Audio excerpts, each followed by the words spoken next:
been immensely painful. But God has also redeemed them, shaping me in a way that has kept me tethered to Him.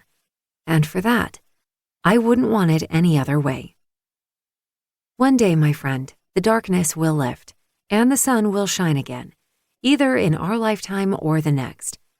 But until then, you and I can be assured of this.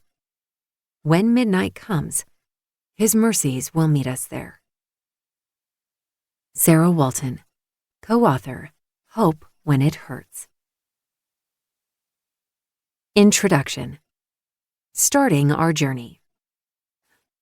What did you expect when you found yourself expecting? Years ago, I imagined motherhood would be full of joyous milestones and memorable moments.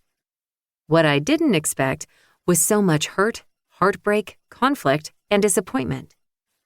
I've often felt clueless and incapable. I've beaten myself up for not being the mother I thought I should be, the kind of Christian woman who can handle whatever comes her way with pep in her step and a smile on her face. That's one of the reasons that I wrote this book. I wanted to debunk the notion that faithful believers never groan as they wearily plod through the miserable muck of life. God knows they do, frequently. Although much of what I share in these chapters is relevant to suffering saints in general, I offer Midnight Mercies specifically to depressed mothers, because there are so few biblical resources that give voice to their experiences of despair. Suicide attempts among pregnant and postpartum women are a real and pressing issue. That mommy needs wine to cope with stress and sorrow has become a highly marketable and socially acceptable message in the United States, even among professing Christians. As a mother whose story includes suicidal ideations and alcohol use and depression, I want to bear witness to Christ's light in the dark night of the soul. Depression is no respecter of persons.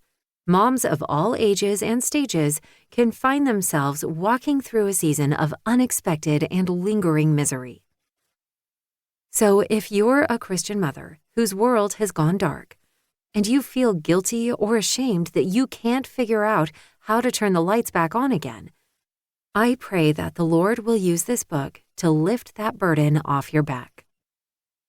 Let's not focus on how you think you should be feeling right now. Instead, let's start by giving voice to the hurt in your heart. Maybe today it feels like you're being forced to bear up under the impossible. Maybe you feel so utterly burdened beyond your strength that you despair of life itself.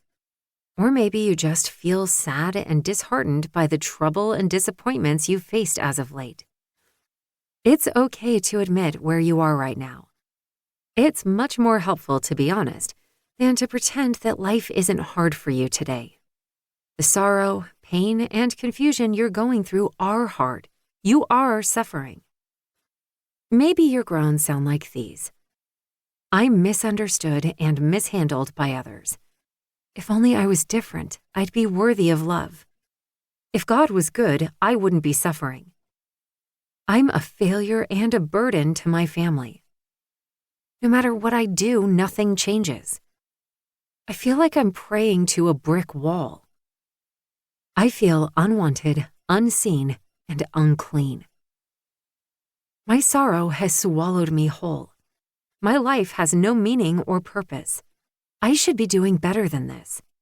I've forgotten what happiness is. I can't live like this anymore. I must not be saved after all. Life will never be different. God is disappointed in me. I'm at the end of my rope.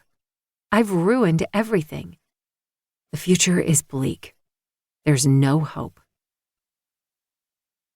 I know I've groaned each one of these statements before, sometimes silently with a stiff upper lip, other times with red cheeks and a roar of rage. Although you too may identify with some or all of these statements, what can be harder to identify are the emotions that underwrite them. You may listen to these words and conclude, I'm depressed, and that's not an incorrect phrase to describe how you're feeling.